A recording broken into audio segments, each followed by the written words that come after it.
Good morning दोस्तों, कैसे हो। स्वागत है आप सभी का आपके अपने प्यारे multipurpose channel success Shaktimaan the journey of ambitions में। जैसे कि आपको पता है कि हम लोगों की CHSL की बहुत ही ज़बरदस्त प्रैक्टिस सीरीज चल रही है और आज उसका ये 21वां सेट है और आज का जो सेट है काफ़ी इंपॉर्टेंट होने वाला है। तो जल्दी से आप अपने इस वीडियो को कंप्लीट कीजिए और वीडियो को देखने के बाद तुरंत डिस्क्रिप्शन बॉक्स में जाइए और इसका जो ऑनलाइन टेस्ट लगाने का लिंक दिया गया है वहाँ पर जाकर के इसको अटैम्प्ट कीजिए और देखिए आपका स्कोर कितना बन रहा है। ठीक है दोस्तों, तो बढ़ते हैं आज के अपने पहले क्वेश्चन की तरफ। तो पहला क्वेश्चन है हमारा, पल्लव वंश ने अपनी राजधानी कहाँ बनाई थी। और इसके लिए हमारे पास चार ऑप्शन हैं। पहला है कांचीपुरम, दूसरा है हमारे पास तंजावर और तीसरा ऑप्शन है मदुरै और चौथा ऑप्शन है बैगी। तो आपको बताना है कि जो पल्लव वंश है इन्होंने अपनी राजधानी है कहाँ बनाई थी। तो जो इसका सही ऑप्शन है वो ऑप्शन ए यानी कि कांचीपुरम में इन्होंने अपनी राजधानी बनाई थी। चलिए जान लेते हैं थोड़ा डिटेल से इनके बारे में। पल्लव राजवंश प्राचीन दक्षिण भारत का एक राजवंश था और 4वीं शताब्दी में इसने कांचीपुरम में अपना राज्य स्थापित किया था और लगभग 600 साल तक इन्होंने अपने तमिल और तेलुगु क्षेत्र में पूरा राज्य किया है और इसके बाद ये लोग अपने राज्य को चीन में भी फैला चुके थे। तो केवल आपको इतना याद रखना है कि जो पल्लव वंश की राजधानी है वो आपकी कांचीपुरम है। ठीक है दोस्तों, बढ़ते हैं नेक्स्ट क्वेश्चन नंबर 2 की तरफ। क्वेश्चन नंबर 2 है हमारा, भ्रष्टाचार धारणा सूचकांक 2019 के आधार पर भारत का स्थान कौन सा है। यानी कि रैंकिंग पूछी गई है आपसे यहाँ से और चार ऑप्शन है 87, 85, 80 या 89। तो जो भ्रष्टाचार धारणा सूचकांक 2019 के अकॉर्डिंग जो भारत की रैंकिंग है वो आपकी 80 है। तो ऑप्शन सी हमारा कैसा हो जाएगा, करेक्ट हो जाएगा। अब थोड़ा जानते हैं। तो पहले तो आपको ये पता होना चाहिए कि जो भ्रष्टाचार धारणा सूचकांक है, ये जो इंडेक्स है, ये जारी कौन करता है। तो आप यहाँ पर देख पा रहे हैं ये लिखा हुआ आपका ट्रांसपेरेंसी इंटरनेशनल, ये इसके द्वारा ये जारी किया जाता है। ठीक है, इसके द्वारा जारी किया जाता है ट्रांसपेरेंसी इंटरनेशनल। ठीक है, और इसमें इन्होंने इस बार 180 देशों की सूची में जो रैंकिंग जारी की है उसमें जो भारत की रैंकिंग है वो 80वीं है और आपकी 2018 की बात करें तो भारत जो इस रैंकिंग में आपका 78वें स्थान पर था। तो यहाँ पर सारे देशों की यहाँ पे रैंकिंग दी गई है। तो यहाँ पे आप देख सकते हैं ये डेनमार्क है, फिर न्यूजीलैंड है और इसी के अकॉर्डिंग अगर हम इंडिया और चाइना की बात करें तो ये इनको लगभग समान पॉइंट मिले हैं 41 और रैंक है वो 80 और 80 है। ठीक है दोस्तों, बढ़ते हैं नेक्स्ट क्वेश्चन नंबर 3 की ओर। किसी विधेयक पर निम्नलिखित में से किसके लिए जनमत की आवश्यकता होती है। चार ऑप्शन है जनमत संग्रह, मत संग्रह, प्रत्याह्वान और पहल। तो आपको बता दूं मैं कि जो जनमत संग्रह होता है जिसे मत संग्रह भी कहा जाता है। क्या कहा जाता है, जैसे कि आप यहाँ पे देख पा रहे हैं, यहाँ पे क्या लिखा हुआ, मत संग्रह लिखा हुआ है। तो जो करेक्ट ऑप्शन होगा वो हमारा बी होगा। तो गलती से भी आपको जनमत संग्रह के वर्ड जो यहाँ पे आप देख पा रहे हैं इसके अकॉर्डिंग आपको जनमत नहीं लगा देना है। करेक्ट ऑप्शन होगा वो हमारा क्या होगा, ऑप्शन बी होगा। ठीक है, और ये क्या होता है, ये एक ऐसा प्रत्यक्ष मतदान है जिसमें किसी क्षेत्र विशेष के सभी मतदाताओं को मतदान के द्वारा किसी एक विशेष प्रस्ताव को स्वीकार या अस्वीकार करने के लिए कहा जाता है। ठीक है, बढ़ते हैं नेक्स्ट क्वेश्चन नंबर 4 की तरफ। चंबल नदी किन किन राज्यों से होकर बहती है और इसके लिए भी हमारे पास चार ऑप्शन है। पहला ऑप्शन क्या है, राजस्थान, मध्य प्रदेश या बिहार। दूसरा ऑप्शन है उत्तर प्रदेश, मध्य प्रदेश या राजस्थान। तीसरा है मध्य प्रदेश, गुजरात या उत्तर प्रदेश और चौथा ऑप्शन है गुजरात, उत्तर प्रदेश या बिहार। तो जो हमारी चंबल नदी है ये हमारे भारत के जो राज्य हैं 3, उत्तर प्रदेश, मध्य प्रदेश और राजस्थान, यहाँ से होकर बहती है। तो ऑप्शन जो बी है हमारा कैसा हो जाएगा, करेक्ट हो जाएगा। चंबल नदी मध्य भारत में यमुना नदी की सहायक नदी है। तो यानी कि ये ट्रिब्यूटरी है किस नदी की, यमुना नदी की। ये भी इंपॉर्टेंट पॉइंट है। और यह जो नदी है निकलती कहाँ से, जाना पाव पर्वत। किस पर्वत से निकलती है, जाना पाव पर्वत से निकलती है और इसका प्राचीन नाम चरमवाती है। क्या नाम है, चरमवाती। तो कभी आपसे ये पूछा जाए कि चंबल नदी का जो प्राचीन नाम वो क्या है आपका, चरमवाती है। ठीक है, तो आपको ये नाम भी क्या करना है, याद रखना है। ठीक है, ठीक है, बढ़ते हैं नेक्स्ट क्वेश्चन नंबर 5 की ओर। क्वेश्चन नंबर 5 क्या है हमारा, हिमालय वन अनुसंधान केंद्र कहाँ स्थित है। चार ऑप्शन है हमारे पास, शिमला, भूटान, श्रीनगर और देहरादून। अब आप यहाँ पे देख पा रहे होंगे कि एक तो यहाँ पर दूसरे देश का ही नाम है जो कि ऑप्शन तो टोटली गलत हो गया क्योंकि जो हिमालय वन अनुसंधान केंद्र है वो आपका भारत में ही स्थित है और भारत के शिमला में स्थित है। और आपको पता होना चाहिए शिमला कहाँ पड़ता है, शिमला आपका पड़ता है हिमाचल प्रदेश में। कहाँ पड़ता है, जो काफ़ी टूरिस्ट प्लेस है। ठीक है, तो हिमाचल प्रदेश में आपका क्या पड़ता है, शिमला पड़ता है। ठीक है, इसके बारे में थोड़ी हम जानकारी देख सकते हैं। ये जो फोटो देख रहे हैं ये हिमालय वन अनुसंधान केंद्र की ही है। चलिए बढ़ते हैं नेक्स्ट क्वेश्चन नंबर 6 की तरफ। संविधान की उद्देशिका में समाजवादी धर्मनिरपेक्ष शब्द किस संविधान संशोधन के द्वारा जोड़े गए। चार ऑप्शन है, 16वां संविधान संशोधन, 7वां, 42वां या 44वां संशोधन। तो आपको मैं बता दूं जो समाजवादी और धर्मनिरपेक्ष शब्द है ये कई बार आपके एग्जाम में पूछा जा चुका है ये क्वेश्चन। और ये जो दो शब्द हैं ये आपके जोड़े गए थे 42वें संविधान संशोधन के अकॉर्डिंग। अब 42वां संविधान संशोधन कब हुआ था, ये हुआ था आपका 1976 में, जब हमारे यहाँ पर जो इंदिरा गांधी जी की गवर्नमेंट चल रही थी। तो उस समय जो भारत की प्राइम मिनिस्टर थी वो कौन थी, इंदिरा गांधी जी थी। उस समय ये आपके संविधान, और उस समय भारत में इमरजेंसी लगी हुई थी। कब क्या लगी हुई थी, भारत में इमरजेंसी लगी हुई थी। और इसी समय मौलिक जो हमारे फंडामेंटल ड्यूटीज़ होती हैं, यानी कि मौलिक कर्तव्यों को भी इसी संविधान संशोधन के समय हमारे संविधान में जगह मिली थी। तो आपको ये भी ध्यान रखना है, ठीक है। तो 42वां संविधान संशोधन, जिसके अकॉर्डिंग आपके समाजवादी और धर्मनिरपेक्ष शब्दों को यहाँ पे जोड़ा गया। चलिए बढ़ते हैं नेक्स्ट क्वेश्चन नंबर 7 की तरफ। क्या है क्वेश्चन नंबर 7 हमारा, किसे हाल ही में अमेरिका में भारत के नए राजदूत के रूप में नियुक्त किया गया है। 4 ऑप्शन है, चरणजीत सिंह, तरनजीत सिंह, मनु सिंह या विपिन सिंह। यहाँ पे थोड़ा आप देख सकते हैं प्रिंटिंग मिस्टेक है, लेकिन आप थोड़ा अंदाज़ लगा दीजिएगा। लेकिन फिर भी ये जो ए ऑप्शन है हमारा गलत है। अमेरिका में जो हाल ही में राजदूत नियुक्त किए गए हैं वो आपके तरनजीत सिंह है। कौन है, तरनजीत सिंह। आप देख सकते हैं ये तरनजीत सिंह हैं। चलिए बढ़ते हैं नेक्स्ट क्वेश्चन नंबर 8 की तरफ। क्या है, हमारे मस्तिष्क का सबसे बड़ा हिस्सा कौन सा है। ये भी कई बार पूछा जा चुका क्वेश्चन है। पहला ऑप्शन है मैंडुला ऑब्लिंगेटा, दूसरा है अनुमस्तिष्क, तीसरा है प्रमस्तिष्क और लास्ट ऑप्शन है हमारे पास अर्धनिश्चेतक। अब ये क्या होता है, तो आपको केवल इतना याद रखना है कि जो हमारा का सबसे बड़ा मतलब हमारे मस्तिष्क का जो सबसे बड़ा पार्ट है वो है प्रमस्तिष्क, यानी ऑप्शन सी क्या हो जाएगा, करेक्ट हो जाएगा। और ये देख पा रहे हैं ये वाला पार्ट, ये वाला पार्ट आपका कहलाता है प्रमस्तिष्क, ठीक है दोस्तों। चलिए बढ़ते हैं नेक्स्ट क्वेश्चन नंबर जो है हमारा 9। क्या है, विश्व का सबसे बड़ा मेडिटेशन सेंटर कहाँ स्थित है। मेडिटेशन, जहाँ पे बहुत सारे लोगों को जो माइंड अपने मस्तिष्क को शांति चाहिए तो वो लोग मेडिटेशन सेंटर जाते हैं। तो अब ये पूछा गया कि विश्व का जो सबसे बड़ा मेडिटेशन सेंटर बनाया गया है वो कहाँ बनाया गया है। तो खुशी की बात तो ये है कि ये आपके इंडिया में है। लेकिन इंडिया की ये किस राज्य में है, तो 4 ऑप्शन है, तेलंगाना, मध्य प्रदेश, कर्नाटक और असम। तो जो विश्व का सबसे बड़ा मेडिटेशन सेंटर है ये आपके तेलंगाना में बनाया हुआ है, ठीक है। तेलंगाना में कह सकते हैं, तेलंगाना राज्य के किस शहर में बना हुआ है, ये आपके हैदराबाद में बना हुआ है। अब आपको कन्फ्यूजन नहीं होना है, क्योंकि आपको पता है कि आंध्र प्रदेश था, आंध्र प्रदेश की जो कैपिटल है वो भी हैदराबाद है, ठीक है। नहीं, और जो आपका तेलंगाना है इसकी भी हैदराबाद है। लेकिन आपको पता होना चाहिए आंध्र प्रदेश की 3 कैपिटल हैं, ये एकमात्र पहला ऐसा राज्य है आंध्र प्रदेश। आपको बहुत इंपॉर्टेंट क्वेश्चन है, ये अभी हाल ही में हुआ है, आपको याद रखना पड़ेगा। आंध्र प्रदेश की जो पहली कैपिटल है वो आपकी अमरावती है। क्या है, अमरावती, ठीक है। और इसकी जो दूसरी कैपिटल है वो है आपकी विशाखापट्टनम। क्या है, विशाखापट्टनम। ये मोस्ट इंपॉर्टेंट क्वेश्चन मान के चलिए आप, क्योंकि एग्जाम में जब कुछ नए चेंजमेंट होते हैं तो अक्सर आपसे एग्जाम में पूछ लिया जाता है, ठीक है। और तीसरी जिसका कैपिटल है वो है कुरनूल। क्या है, कुरनूल, ठीक है। तो अब ये तीनों कैपिटल में फ़र्क क्या है, जैसे कि हमारे 3 ऑर्गन्स होते हैं गवर्नमेंट के, ठीक है। एक तो लेजिस्लेटिव होता है, दूसरा एग्जीक्यूटिव होता है, तीसरा जुडिशरी होता है, यानी कार्यपालिका और विधायिका और न्यायपालिका। तो जो अमरावती है ये आपकी लेजिस्लेटिव कैपिटल है। कौन सी कैपिटल है, लेजिस्लेटिव कैपिटल है। और जो विशाखापट्टनम है ये आपकी एग्जीक्यूटिव कैपिटल है। और जो कुरनूल है ये आपकी जुडिशरी कैपिटल है। कौन सी कैपिटल है, जुडिशियरी, ठीक है, न्यायपालिका वाली। तो आपको ये बहुत ही इंपॉर्टेंट क्वेश्चन याद रखने हैं। आंध्र प्रदेश एकमात्र ऐसा राज्य जिसकी 3 कैपिटल हैं, यानी 3 कह सकते हैं राजधानियां हैं, अमरावती, विशाखापट्टनम और कुरनूल। लेकिन इस क्वेश्चन का यहाँ पे कहीं आंध्र प्रदेश दिया नहीं गया है, तो आपका जो सही ऑप्शन लगाना है वो ऑप्शन ए लगाना है, यानी सबसे बड़ा विश्व का जो मेडिटेशन सेंटर है वो आपके तेलंगाना में। मोस्ट इंपॉर्टेंट क्वेश्चन आज का। बढ़ते हैं नेक्स्ट क्वेश्चन नंबर 10 की तरफ। सौर प्रणाली की खोज किसने की थी, और इसके लिए भी हमारे पास 4 ऑप्शन है। गैलीलियो ऐसे लिखा जाता है, ठीक है। और दूसरा ऑप्शन है जे एल बेयर्ड, और तीसरा ऑप्शन है कोपरनिकस, और लास्ट ऑप्शन है हमारे पास कैपलर। तो जो सौर प्रणाली खोज की थी वो कैपलर ने की थी, और कैपलर ने ही ग्रहों की गति संबंधी नियमों को भी प्रतिपादित किया था, ठीक है। बढ़ते हैं नेक्स्ट क्वेश्चन नंबर 11 की तरफ। रक्त के जमने में संबंधित तत्व कौन सा है, यानी कि जो रक्त का थक्का जमता है या रक्त जो जम जाता है उसके लिए कौन सा तत्व रिस्पॉन्सिबल है। तो जो रक्त का थक्का जमता है ये कैल्शियम इसके लिए बहुत रिस्पॉन्सिबल है, ठीक है। अब आप अक्सर लोग कंफ्यूज जाते हैं आयरन में, क्योंकि आप जो इसमें जो हमारी खून की कमी हो जाती है तो प्लेटलेट्स वगैरह गिर जाती हैं, तो कहते हैं आयरन की कमी हो गई है और इसके लिए हम पालक वगैरह खाने का सवाल करते हैं, लेकिन वो बात अलग है। लेकिन अभी आपसे क्वेश्चन ये पूछा जा रहा है कि जो रक्त जमता है उससे रिलेटेड एलिमेंट कौन सा है, तो वो आपका कैल्शियम है, ठीक है, याद रखिएगा। चलिए बढ़ते हैं नेक्स्ट क्वेश्चन नंबर 12 की तरफ। द्वितीय बिमस्टेक आपदा प्रबंधन अभ्यास 2020 का आयोजन कहाँ पे किया गया है। 4 ऑप्शन है, भुवनेश्वर, जयपुर, कानपुर या लखनऊ। कानपुर में छुटाव की मात्रा होती है।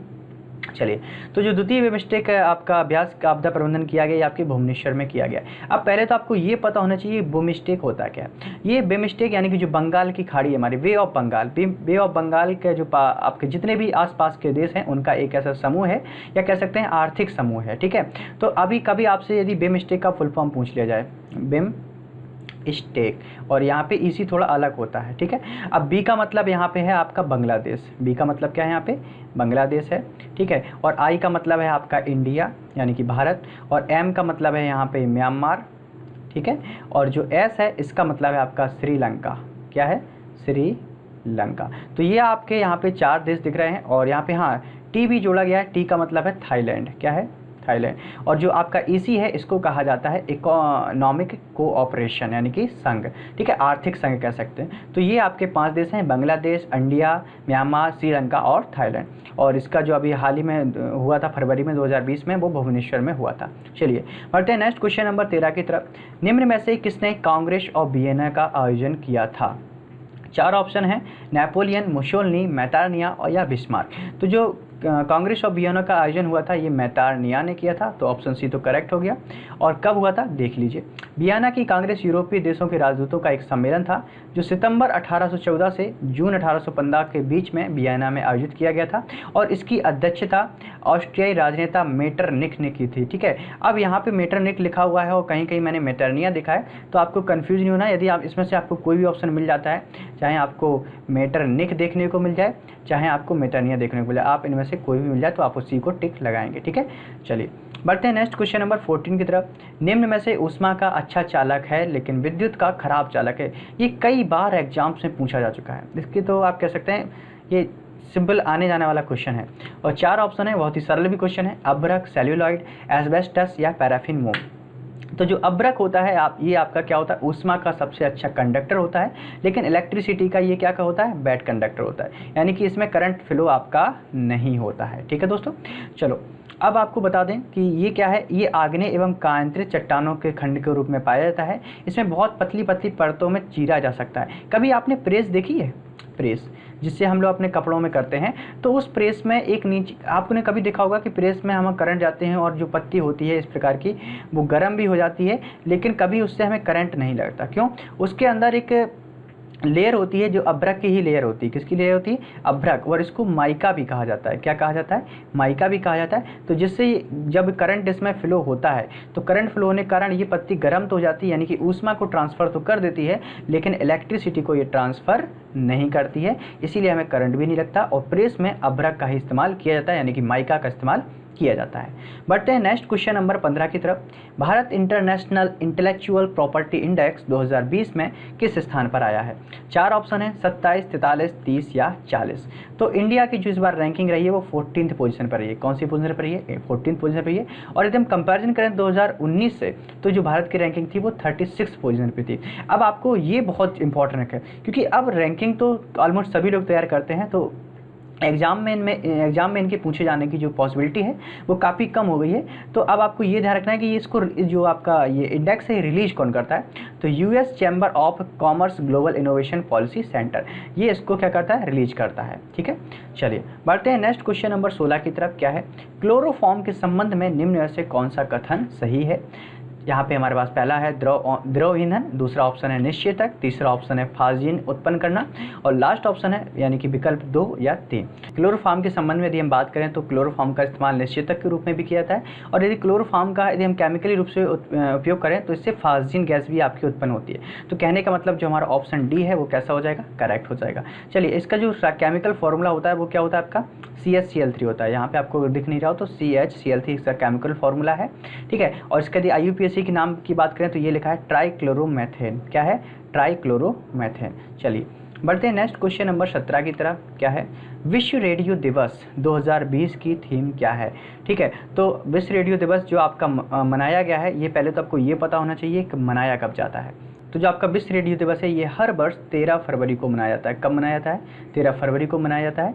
और ये कब इसको मनाना स्टार्ट किया? तो 3 नवंबर 2011 को अपने 36वें सम्मेलन के दौरान यूनेस्को ने ये निर्णय लिया था कि हर साल 13 फरवरी को विश्व रेडियो दिवस मनाया जाएगा। और जो वर्ष 2020 रहा, इसमें जो इसकी थीम रही वो रही आपकी रेडियो एंड डाइवर्सिटी, यानी कि ऑप्शन बी कैसा है? करेक्ट है।